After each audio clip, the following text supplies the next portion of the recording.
नमस्कार। कॉलेज के online platform पर आप सभी का स्वागत है। आज हम बीए बीएड फोर्थ ईयर की क्लास का अध्ययन करेंगे, जिसका नाम है फ्रांस की क्रांति। फ्रांस की क्रांति। क्लियर बच्चों, फ्रांस की क्रांति विश्व के इतिहास में एक अभूतपूर्व घटना थी। फ्रांस की क्रांति ने विश्व को स्वतंत्रता, समानता, बंधुत्वता का जो नारा दिया वो विश्व में गुंजायमान रहा। और इसी की क्रांति से प्रेरणा तुर्की का आधुनिकीकरण या क्रांति ने भी लिया। भारत ने भी इस क्रांति से बहुत कुछ सीखा। फ्रांस यूरोप का एक शक्तिशाली देश था और संभवतः इंग्लैंड के बाद उसी की गणना की जाती थी। यानी फ्रांस यूरोप में एक शक्तिशाली देश था और इंग्लैंड के बाद उसी की गणना की जाती थी। लुई 14वां के शासनकाल में 1643 से 1715। याद रखना बच्चों, फ्रांस के शासकों को लुई कहा जाता है। फ्रांस के शासकों को लुई कहा जाता है। वहीं रूस के शासकों को जार कहा जाता है। क्लियर? ये बातें महत्वपूर्ण हैं, तो आप इन चीजों का ध्यान रखें। लुई कहा जाता है। में फ्रांस यूरोप का सबसे अधिक शक्तिशाली देश हो गया था। उसने अनेक युद्धों के माध्यम से फ्रांस की सीमाओं का विस्तार किया, सामंतों की विशिष्ट शक्तियों का दमन किया और राज्य की संपूर्ण शक्तियों को अपने हाथ में केंद्रित कर दिया। राज्य में कोई भी शक्ति ऐसी न रह पाई जो किसी तरह उसका विरोध कर सके। यानी उसने संपूर्ण फ्रांस पे अधिकार कर लिया और कोई ऐसी शक्ति नहीं थी जो उसका विरोध कर सके। यानी वह एक राष्ट्र सम्राट हो गया। परंतु लुई 14वें के युद्धों ने राज्य की आर्थिक स्थिति को बिगाड़ दिया। सरकार पर भारी कर्जा हो गया। उसकी मृत्यु के बाद लुई 15 ने लगभग 60 वर्षों तक शासन किया। वह स्वयं तो अयोग्य, आलसी तथा विलासी था ही, उसके मंत्री भी वैसा ही थे, अयोग्य निकले। दरबार के विलासी जीवन तथा युद्धों के कारण उसके शासनकाल में फ्रांस की आर्थिक स्थिति निरंतर बिगड़ती गई, परंतु उसे सुधारने का कोई प्रयास नहीं किया गया। यानी लुई 14 के बाद लुई 15 हुआ, उसने भी इतना ध्यान नहीं दिया। 60 वर्षों तक शासन किया, किंतु वह भी अयोग्य था और उसी के प्रकार उसी के जैसे उसके मंत्री निकले और वह भी प्रशासन पर बिल्कुल ध्यान नहीं दिया और फ्रांस की स्थिति बिगड़ गई, परंतु उसे सुधारने का कोई प्रयत्न नहीं किया। Next, Louis 16। लुई 16 का शासनकाल 1774 से 1792, 1774 से 1792 तक। लुई 16वां फ्रांस में पुरातन व्यवस्था का अंतिम शासक था। यानी ये ट्रेडिशनल जो व्यवस्था थी उसका वह अंतिम शासक था, क्योंकि उसके बाद क्रांति हो गई। लुई 15 की मृत्यु के उपरांत 1774 ईस्वी में वह फ्रांस का राजा बना। उस समय उसकी आयु केवल 20 वर्ष की थी। यानी जब यह शासक बना उसकी आयु 20 वर्ष की थी। उसे फ्रांस जैसे विशाल साम्राज्य का शासन चलाने योग्य आवश्यक शिक्षा तथा अनुभव प्राप्त नहीं हो पाया था। यानी वह 20 वर्ष का था और उसे न तो शासन चलाने का अनुभव था, ना ही योग्य था। राजा बनते ही वह एक भला तथा सद्भावना वाला व्यक्ति था और उसकी नैतिकता तथा कर्तव्यपरायणता भी बड़ी चढ़ी थी, परंतु उसमें इच्छा शक्ति का अभाव था। यानी कोई भी कार्य करने की शक्ति का उसमें जो इच्छा शक्ति होनी चाहिए उसका वह पूर्णतः उसमें अभाव था। वह व्यक्तियों को परखने की योग्यता से वंचित था, अतः वह अपने से प्रतिभाशाली लोगों की बातों में बहुत जल्दी आ जाता था। यानी वह कान का कच्चा था और अपने से प्रतिभाशाली जो व्यक्ति थे उनकी जो बातें थी उनमें वह जल्दी ही उनके प्रभाव में आ जाता था। अपने शासनकाल के आरंभिक काल में वह बुद्धिमान राजनीतिज्ञों तुर्गों के प्रभाव में रहा, परंतु बाद में उसे पर उसकी पत्नी का प्रभाव बढ़ गया। यानी बाद में उसकी पत्नी मेरी आंतवानेत, उसका प्रभाव उस पर ज़्यादा बढ़ गया। उसके और पुरातन व्यवस्था दोनों के लिए प्राणघातक सिद्ध हुआ। रानी आंतवानेत, लुई 16वें की पत्नी। लुई 16वें की पत्नी रानी मारी आंतवानेत ऑस्ट्रिया की राजकुमारी थी। लुई के राज्याभिषेक के समय वह केवल 19 वर्ष की थी। यानी यह 20 वर्ष का और रानी 19 वर्ष की थी। चूंकि यूरोप की राजनीति में ऑस्ट्रिया फ्रांस का शत्रु था, अतः फ्रांसीसी लोगों को शुरू से ही यह वैवाहिक संबंध पसंद आया। यानी ऑस्ट्रिया और फ्रांस आपस में मित्र नहीं थे, शत्रु थे, और वहीं लुई 16वें ने ऑस्ट्रिया की राजकुमारी मैरी एंटोनेट से शादी कर ली। यह बात फ्रांस के जनता में अच्छी नहीं लगी।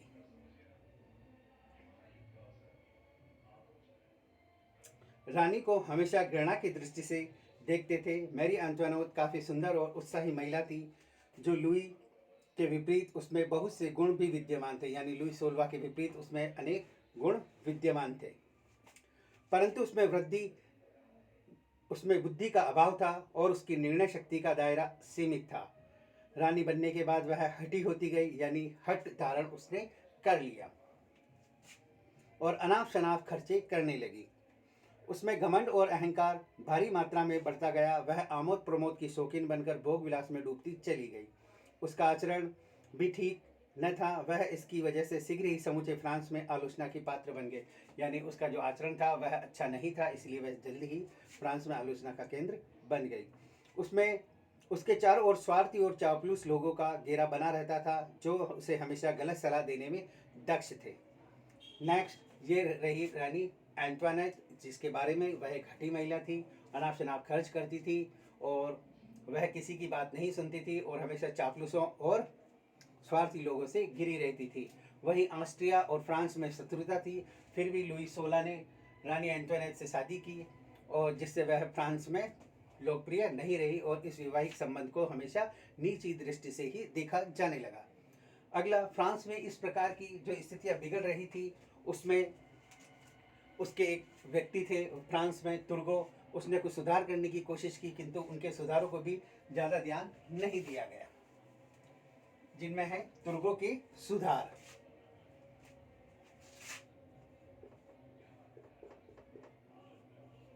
तुर्गो के सुधार।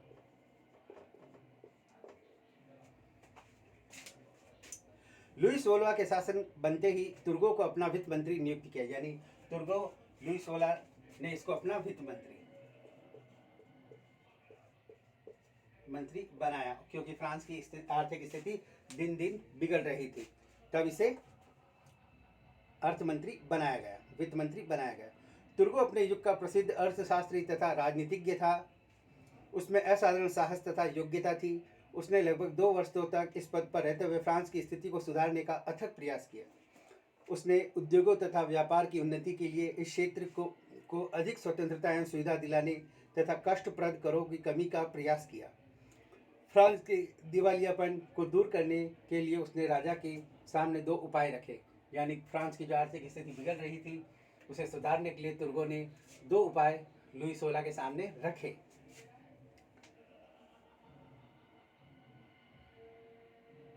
पहला, सरकारी व्यय में कमी। पहला रखा सरकारी व्यय में कमी।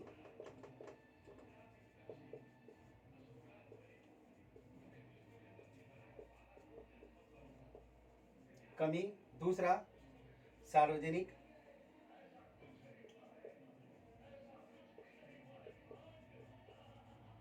आय में वृद्धि। 2 सुधार उनके सामने रखे।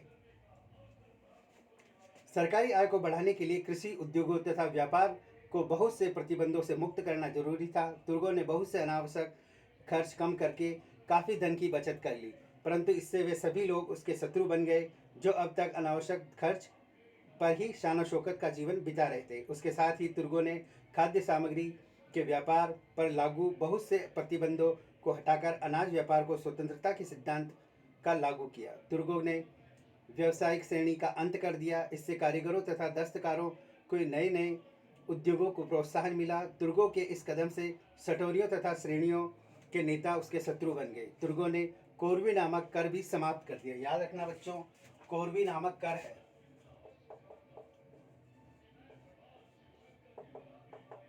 टैक्स है जो लिया जाता था।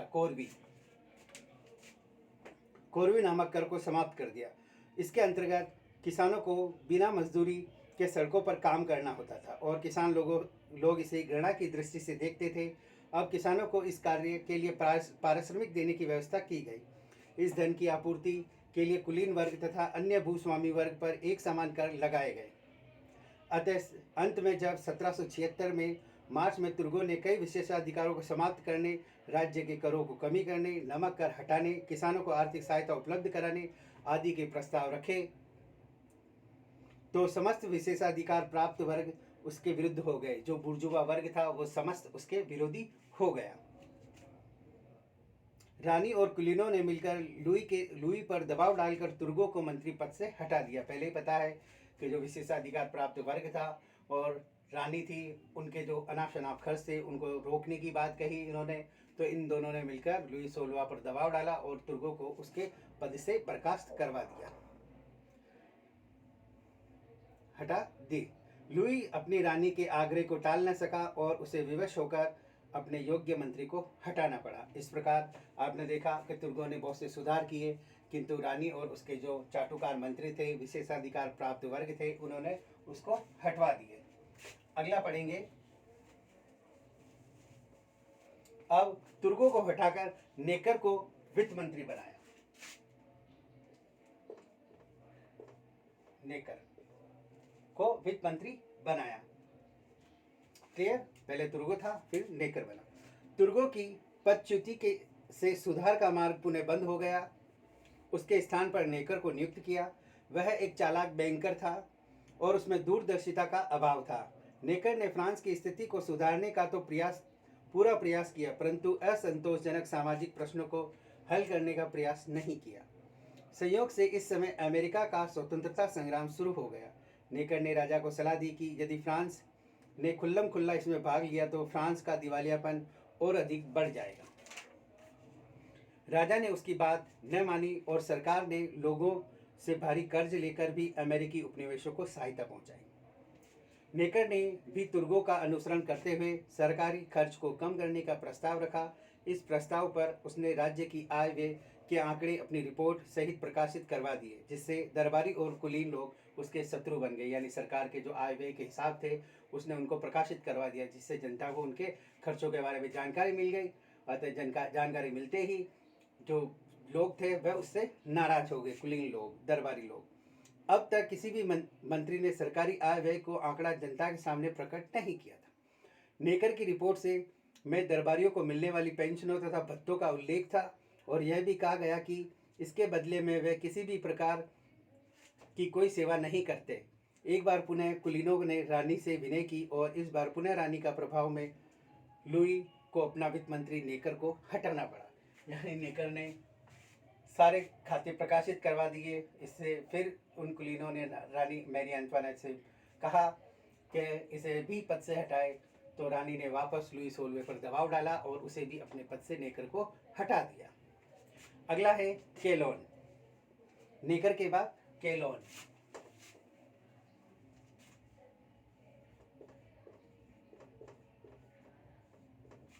केलोन अगला। केलोन का कार्य 1781 में नेकर के बाद केलोन को वित्त मंत्री नियुक्त किया गया। वस्तुतः उसकी नियुक्ति कुलीन वर्ग की तीव्र इच्छा के कारण ही हो गई थी और उसमें कोई संदेह नहीं है कि कुलीनों की इच्छानुसार कार्य करने वाला दूसरा वित्त मंत्री और कोई नहीं था। केलोन जिस वर्ष मंत्री बना, सरकारी बजट में लगभग 16 करोड़ 20 लाख फ्रैंक का घाटा था। केलोन ने इस समस्या का समाधान कर्ज लेकर किया। इसके लिए उसने ब्याज की दर को बढ़ा दिया, जिसके आकर्षित होकर लोगों ने उसे सरकार को कर्ज दिया, परंतु कुछ वर्षों बाद कर्ज मिलना बंद हो गया। 1786 में सरकारी खजाना बिल्कुल खाली हो गया और किसी से कर्ज मिलने की संभावना भी नहीं दिख रही थी। केलोन ने भी अब राजा की सलाह दी कि ऐसा कर लगाया जाए जिससे तीनों वर्गों के लोगों को समान रूप से चुकाना होगा। विशेषाधिकार प्राप्त वर्ग को यह पसंद न आया और केलोन के विरोधी हो गए। केलोन ने समझदारी से काम लिया और अपने पद से त्याग पत्र दे दिया। यानी सरकार का बजट बहुत ज़्यादा था, घाटे का। उसने ऊंची दरों पर ब्याज पर पैसा लिया, किंतु कुछ समय बाद सरकार को कर्ज देना ही बंद हो गया। अतः केलोन ने कहा तीनों वर्गों पर कर लगाओ, किंतु विशेषाधिकार प्राप्त वर्ग कर नहीं देना चाहते थे। अतः केलोन जानता था कि उसे हटा दिया जाएगा, तो उसने आगे बढ़कर स्वयं ही उस पद से त्यागपत्र दे दिया। स्टेट जनरल की मांग। बच्चों ये बहुत महत्वपूर्ण है। अब फ्रांस की क्रांति स्टार्ट हो रही है। स्टेट्स जनरल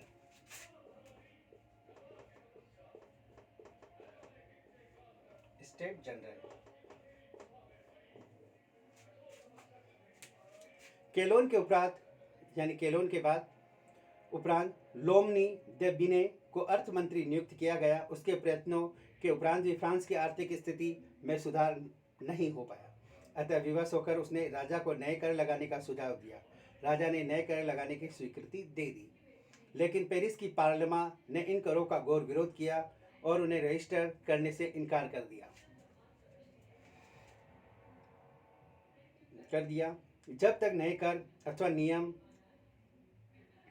पार्लियामा में रजिस्टर नहीं हो पाते तब तक कानून लागू नहीं किया जा सकता था। पेरिस की पार्लियामा का कहना था कि करों को लगान का अधिकार उन्हीं लोगों को है जो उन्हें अदा करते हैं, यानी जो नए कर लगाने का अधिकार उन्हीं लोगों को है जो उन्हें अदा करते हैं। अतः नया कर वही जारी करेंगे जो उसे लागू करते हैं।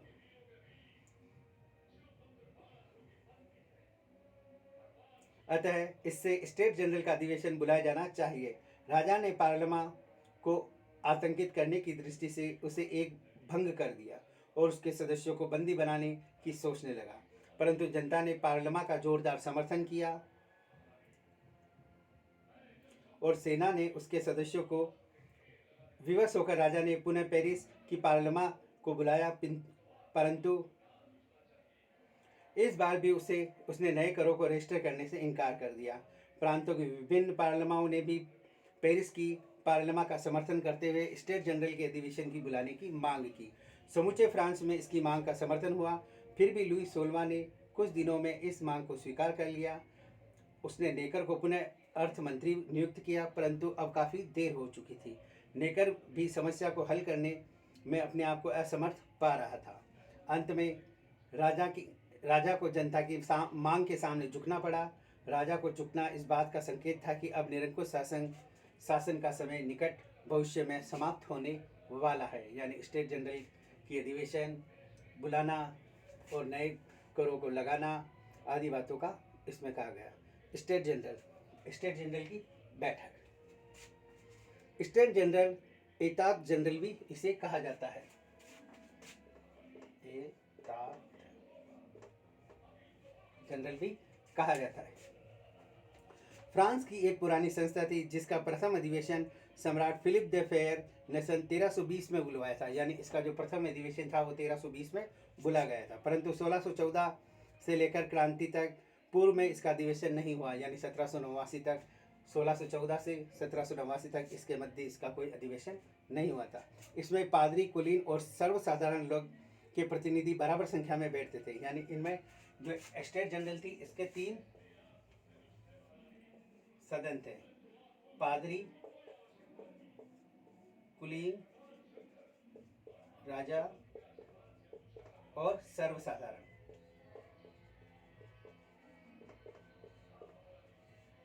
इसके 3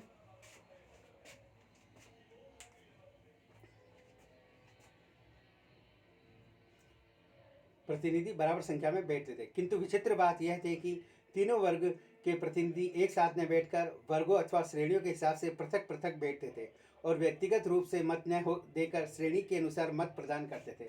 यानी इसमें ध्यान देने बात योग्य है, पादरियों का 1 वोट, कुलीनों का 1 वोट, सर्वसाधारण का 1 वोट, यानी इसमें मतदान प्रत्येक व्यक्ति का नहीं होता था, बल्कि पादरी का पूरा 1 वोट, कुलीन और राजा का 1 वोट और सर्वसाधारण का 1 वोट। यानी अगर कोई बात लागू करनी है तो 2 वोट चाहिए, तो हमेशा पहला वर्ग और दूसरा वर्ग साठगांठ करता और ये 2 मत हो जाते और यह बात मनवा लेते।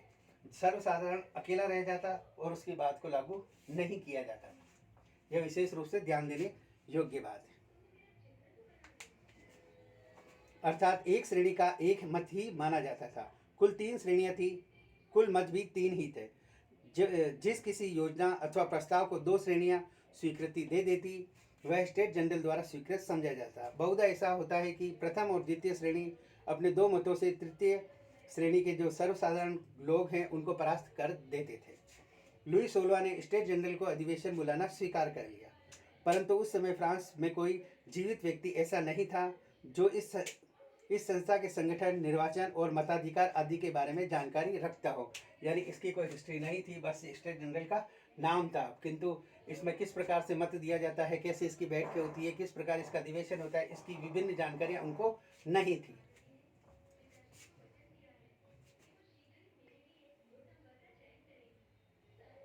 अतः इसके लिए एक आयोग की स्थापना की, जिसने पुराने सरकारी कागजातों का गहन अध्ययन करके संस्था के प्रतिनिधियों के निर्वाचन आदि के बारे में सरकार को रिपोर्ट प्रस्तुत की।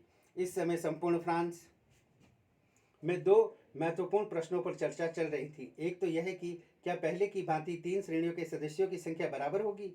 दूसरा यह है कि पहले की भांति पृथक पृथक बैठकें और प्रत्येक श्रेणी का एक ही मत माना जाएगा, अथवा तीनों श्रेणियों को सम्मिलित सभा होगी और व्यक्तिगत रूप से मतदान करने की व्यवस्था होगी। अर्थ मंत्री नेकर यह चाहता था कि किसी प्रकार पादरी और कुलीन वर्ग के लोग कर देना स्वीकार कर ले। उन्हें आतंकित करने अथवा जनसाधारण को संतुष्ट करने के उद्देश्य से उसने सम्राट को सलाह दी कि थर्ड श्रेणी के सदस्यों की संख्या दुगनी कर दी जाए। सम्राट ने इस बात को मानकर तीसरे श्रेणी के सदस्यों की संख्या दुगना कर दिया, परंतु एक साथ बैठने की बात भविष्य के लिए टाल दी गई। इस बात के घातक परिणाम सिद्ध हुए। इस समय लुई 16वां ने मतदाताओं को यह कह दिया कि अपनी शिकायतों का अथवा जो सुधार चाहता है उसे एक लेखा तैयार करके अपने अपने क्षेत्र से निर्वाचित प्रतिनिधियों को दे। इस प्रकार से तैयार किए गए स्मृति पत्र को फ्रांसीसी भाषा में काहियर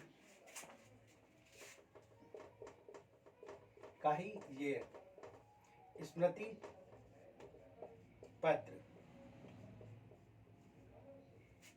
पत्र या केहियर कहा जाता है।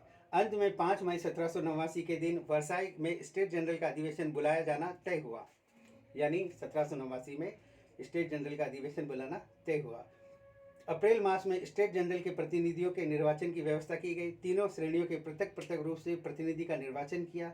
तीसरी श्रेणियों के प्रत्येक व्यक्तियों को जिसकी आयु 25 वर्ष थी और जो प्रत्यक्ष रूप से कोई कर देता था उसे मत देने का अधिकार दिया गया।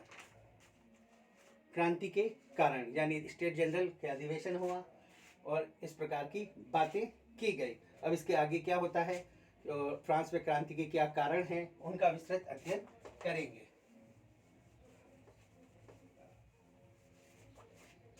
याद रखना बच्चों, अभी जो मैंने लिखा है आप उसको ध्यान देना, क्यों आगे चलकर यही बातें वापस रिपीट होगी और उसको विस्तृत रूप से समझाया जाएगा। ठीक है, नेक्स्ट है फ्रांस की क्रांति के कारण।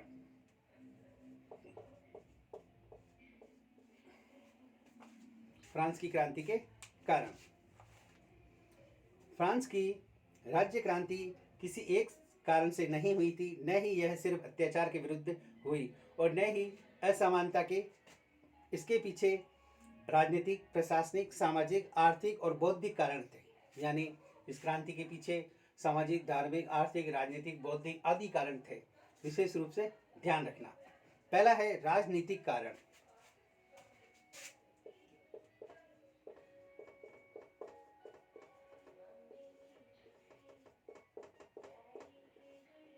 पहला है राजनीतिक कारण। फ्रांस में स्वेच्छाकारी निरंकुश शासन की एक अजीब परंपरा हो गई थी। लुई 14वां कहा करता था कि मैं ही राज्य हूँ। यानी फ्रांस में जो लुई 16वां था वह कहता था मैं ही राज्य हूँ।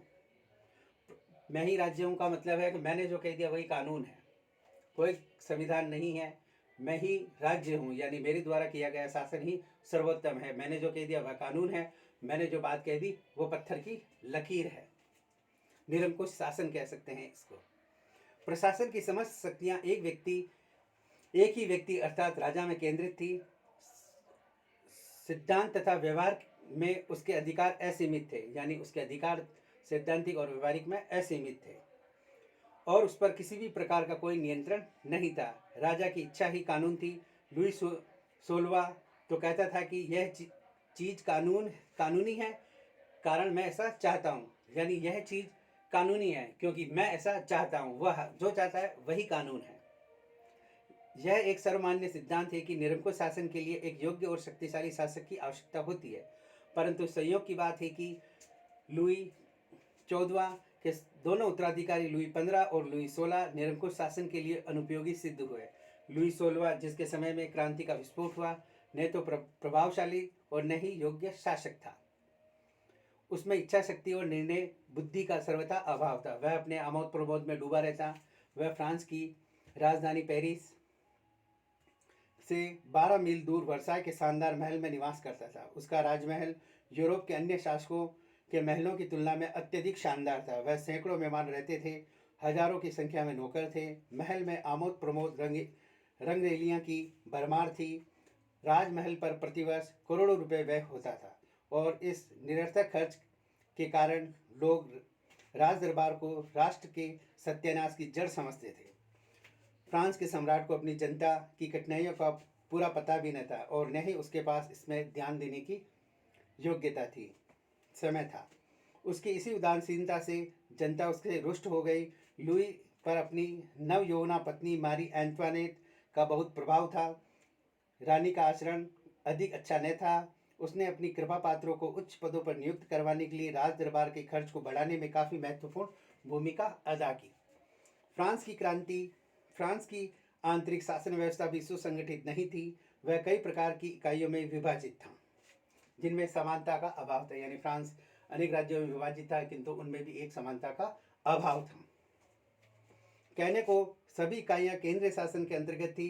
प्रत्येक इकाई में एक सर्वोच्च अधिकारी नियुक्त किया जाता था जो केंद्र के आदेश अनुसार इकाई की शासन व्यवस्था चलाता था। परंतु केंद्रीय शासन की निर्बलता का लाभ उठाकर इन इकाइयों के अधिकारी लगभग स्वतंत्र शासकों की भांति शासन करने लगे थे। केंद्रीय आदेशों का ठीक से पालन नहीं किया जाता था और उनके स्वयं के आदेशों भी नित्य प्रति बदलते थे। जनता इस प्रकार की शासन व्यवस्था से परेशान थी। मजे की बात यह है कि एक इकाई के नियम दूसरी इकाई के नियमों से बिल्कुल भिन्न थे। यानी एक जगह शासन ऐसा था तो दूसरी जगह शासन वैसा था। यानी शासन की एक रूपता उनमें नहीं थी। संपूर्ण फ्रांस में एक सामान्य नियम संग्रह का अभाव था जो आगे चलकर नेपोलियन बोनापार्ट ने किया। फ्रांस के लोगों को किसी प्रकार के राजनीतिक अधिकार प्राप्त नहीं थे। उन्हें भाषण, लेखन, विचार, अभिव्यक्ति अथवा प्रकाशन की स्वतंत्रता न थी। धार्मिक स्वतंत्रता भी न थी। व्यक्तिक स्वतंत्रता का अभाव था। शासन चाहे जिस व्यक्ति को बंदी बना सकता था, बिना मुकदमा चलाए सजा दे सकता था। लोगों को कहीं से न्याय मिलने की आशा नहीं थी। कानून और नियम केवल विशेषाधिकार प्राप्त लोगों की सहायता के लिए ही थे।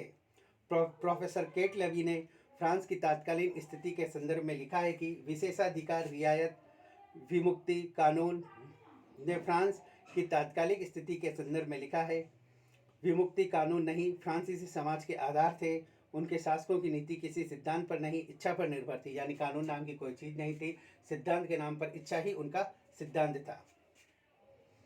इसलिए कोई आश्चर्य बात नहीं है कि क्रांतिकारियों की सबसे पहली मांग संविधान के लिए थी, जिससे उनका अभिप्राय था कि देश में कुछ व्यवस्था, कुछ संगठन हो। ऐसी स्थिति में फ्रांस की क्रांति का घटित होना कोई अनहोनी बात नहीं थी या अनहोनी घटना नहीं थी। इस प्रकार हमने देखा कि फ्रांस में जो राजनीतिक की बात थी, फ्रांस में जो अलग अलग राज्य बने थे उनमें एक जैसा समान कानून व्यवस्था लागू नहीं थी। इसका नियम अलग है, उसका नियम अलग है। इसको चोरी की सजा इस स्टेट में ऐसी है तो उस स्टेट में कहीं दूसरी है। तो इस प्रकार सभी शासन की एकरूपता नहीं थी। अतः फ्रांस की क्रांति की सबसे पहली मांग यही थी कि एक संगठन हो। और फ्रांस में क्रांति होना कोई विशेष बात नहीं थी क्योंकि वहाँ व्यवस्था नाम की कोई चीज़ ही नहीं थी।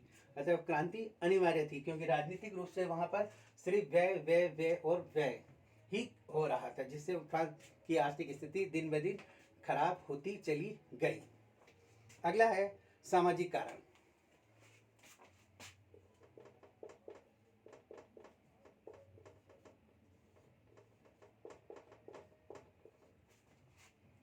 फ्रांस की क्रांति का सामाजिक कारण। फ्रांसीसी समाज में विद्यमान सामाजिक असमानता क्रांति का दूसरा मुख्य कारण था। यानी समाज में असमानता विद्यमान थी। मुख्यतः समाज 3 वर्गों अथवा 3 श्रेणियों में विभाजित था।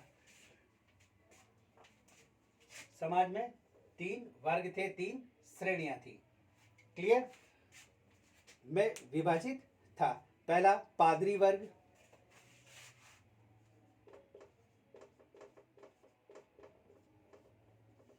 दूसरा कुलीन वर्ग,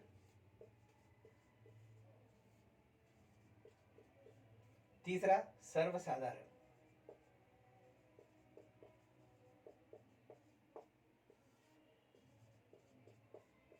वर्ग 3 वर्गों में विभाजित था और तीनों वर्गों में ही असमानता थी। प्रत्येक वर्ग के भीतर भी असमानता विद्यमान थी, यानी इन वर्गों के भीतर भी असमानता विद्यमान थी। क्रांति के समय फ्रांस की कुल जनसंख्या लगभग 2.5 करोड़ थी, जिसमें विशेषाधिकार प्राप्त वर्ग लोगों की संख्या लगभग 2,70,000 थी, अर्थात कुल आबादी का 1%। यानी इन दोनों को अगर मिला ले और इसको मिला ले तो ये 99% है और यह 1% है। क्लियर? और कुल आबादी 2.5 करोड़, 2.5 करोड़ थी।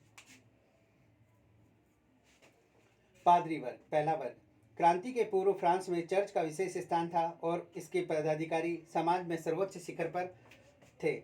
ये लोग प्रथम श्रेणी फर्स्ट स्टेट के सदस्य थे। चर्च के अधिकारी काफ़ी संपन्न और शक्तिशाली थे।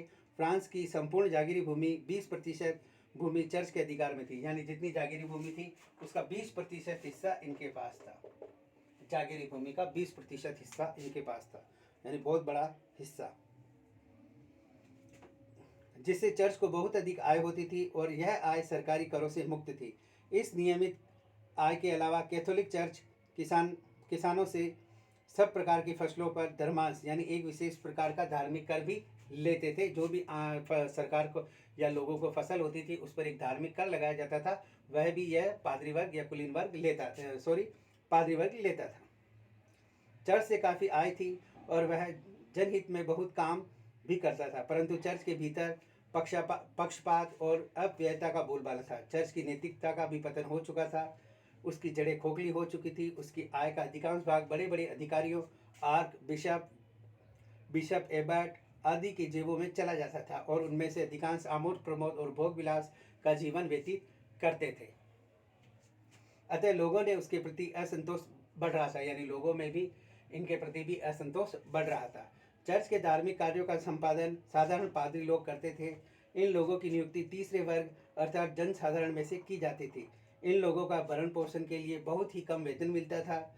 चर्च के बड़े अधिकारी इन्हें घृणा की दृष्टि से देखते थे, परंतु साधारण पादरियों में से अधिकांश काफ़ी पढ़े लिखे थे और उनका झुकाव सुधारवादी आंदोलन की तरफ था। यही कारण है कि क्रांति के समय उन लोगों ने सर्वसाधारण का साथ दिया, यानी पादरी वर्ग के जो छोटे लोग पादरी थे वह कम वेतन पर काम कर रहे थे और वह शिक्षित थे, और जो अधिकारी वर्ग है वो उनको घृणा की दृष्टि से देखते थे और यह सर्वसाधारण में से ही निकले थे। अतः उनको विशेष अधिकार नहीं मिल रहे थे, तो वो भी क्रांतिकारियों के साथ हो गए। पहली बात थी। दूसरा, कुलीन वर्ग या सेकंड स्टेट के सदस्य। इस वर्ग में सामंत, राज दरबारी, बड़े बड़े पदाधिकारी सम्मिलित थे। क्रांति के समय इन लोगों की संख्या लगभग 4 लाख थी, यानी इन लोगों की संख्या 4 लाख थी। इनमें से अधिकांश मध्ययुगीन सामंतों के वंशज थे। फ्रांस की संपूर्ण भूमि का 1/4 भाग कुलीन वर्गों की संपत्ति थी, जिसके सहारे वे शानो शौकत और भोग विलास का जीवन बिताते थे। अपनी समानता तथा विशेषाधिकारों की वजह से समाज में इनकी स्थिति बहुत ऊंची थी, परंतु वर्ग में भी आपसी एकता का अभाव था। हेजेन के मतानुसार सामंतों के 2 वर्ग थे, एक सैनिक और दूसरा न्यायाधीश। पहला वर्ग पुराने योद्धा सामंतों का वंशज था, वह पीढ़ी दर पीढ़ी फ्रांस के राजाओं की सेवा में रहते थे। दूसरे वर्ग में वे लोग थे जो न्यायिक पदों के कारण कुलीन वर्ग के सदस्य बन गए। सैनिक सामंत भी 2 श्रेणियों में विभाजित थे, एक दरबारी सामंत, दूसरे प्रांतीय सामंत। यानी सामंत भी 2 प्रकार के थे, एक दरबारी सामंत और एक सैनिक प्रांतीय सामंत। यद्यपि दरबारी सामंत की संख्या कम थी, परंतु शानो शौकत और ऐश्वर्य प्रदर्शन में वे सबसे आगे रहते थे। वे वर्साय में ही रहते थे और उनकी जागीरों की देखभाल अन्य कारिंदे और गुशामती करते थे। ये लोग मनमाने तरीके से जागीरों का प्रबंध चलाते थे और किसानों का हर समय उपाय से शोषण करते थे। ऐसे सामंत समाज में ईर्ष्या व तिरस्कार के पात्र बने हुए थे, क्योंकि प्रशासन के अधिकांश उच्च पदों पर उन्हीं का एकाधिकार था। प्रांतीय सामंत अपना अधिकांश समय अपनी जागीरों में ही बिताया करते थे। उनमें से अधिकांश की आर्थिक स्थिति बिगड़ चुकी थी, यानी प्रांतीय सामंतों की, और कुछ तो ऐसे थे जिनकी आय किसानों से अधिक न थी। फिर भी अभी सामंत के रीति रिवाज एक जैसा ही था, किसानों का शोषण करना, उनसे बलात् बेगार लेना। इसकी वजह से किसानों में काफ़ी असंतोष व्याप्त हो गया। अब है तीसरा वर्ग, यानी अपन कुलीनों को पढ़ लिए, अब पढ़ेंगे साधारण वर्ग जिसकी जनसंख्या 99% है। उपयुक्त दोनों वर्गों के अलावा अन्य सभी लोग को तीसरे वर्ग थर्ड स्टेट का सदस्य माना जाता था। इस वर्ग के लोग सभी प्रकार के अधिकारों से वंचित थे। इस वर्ग में भी भारी असमानताएं विद्यमान थी और सामाजिक तथा आर्थिक दृष्टि से इस वर्ग के विभिन्न अंगों में व्यापक अंतर था। धनी, व्यापारी, साहूकार, उद्योगपति, साहित्यकार, चिकित्सक, इंजीनियर, शिक्षक, कलाकार, किसान और मजदूर सभी इसी वर्ग में आते थे। इस दृष्टि से इसमें एक रूपता का अभाव था। इस वर्ग को 3 मुख्य भागों में विभाजित किया जा सकता है। पहला बुर्जुआ, दूसरा मध्यम वर्ग और तीसरा दस्तकार और मजदूर तथा किसान। यानी इनको भी 3 वर्गों में विभाजित किया। पहला बुर्जुआ, दूसरा मध्यम वर्ग और दस्तकार और तीसरा मजदूर और किसान। यानी तीसरा वर्ग भी 3 भागों में विभाजित था। पहला मध्यम वर्ग। फ्रेंच भाषा में इस वर्ग के लिए बुर्जुआ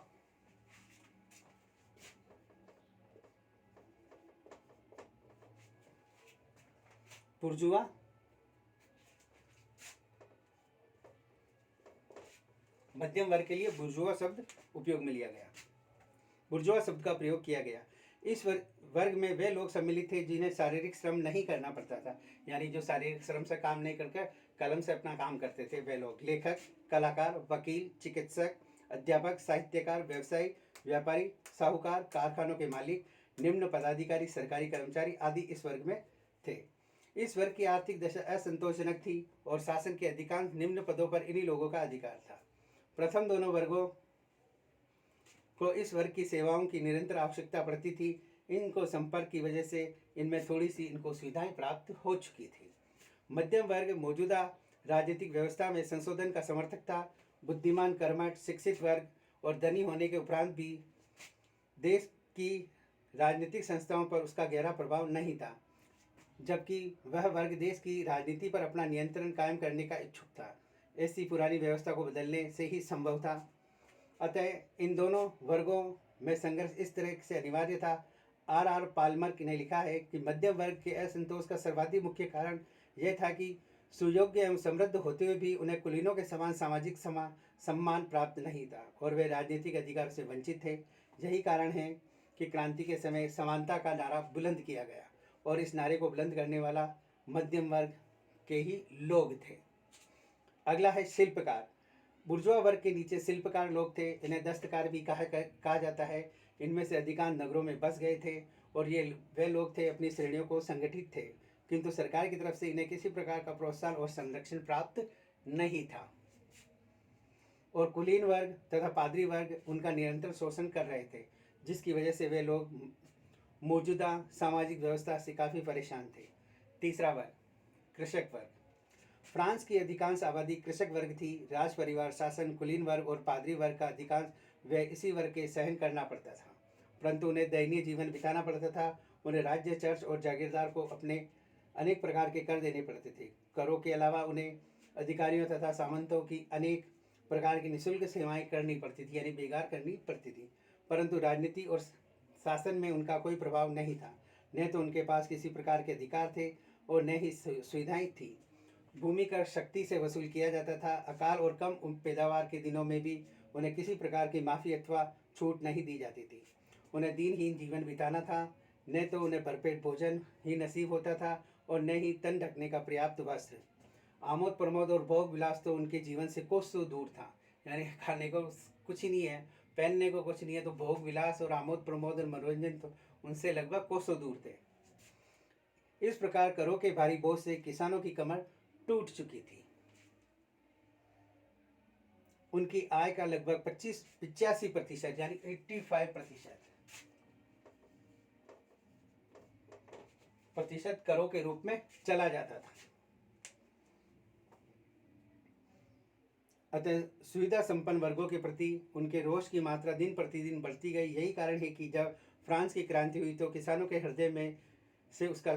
ने हृदय से उनका स्वागत किया और कुलीन वर्ग का सफाया करने में पूरा सहयोग दिया। इस प्रकार हमने देखा कि फ्रांस की क्रांति में किस प्रकार घटनाक्रम घटी। फ्रांस की क्रांति के जो कारण हैं उनमें दो कारणों को पढ़ा, राजनीतिक कारण, सामाजिक कारण। सामाजिक कारण में भी तीन वर्ग थे समाज में, पाद्री वर्ग, कुलीन वर्ग, सर्वसाधारण वर्ग। और सर्वसाधारण में भी तीन वर्ग थे और इन्होंने किस प्रकार क्रांति को आगे से आगे बढ़ाया, और इसके बारे में अब चर्चा परिचर्चा जारी रहेगी। इससे अगली वाली क्लास में आप सभी इससे जुड़िए रहेगा। धन्यवाद। आज की क्लास में इतना ही।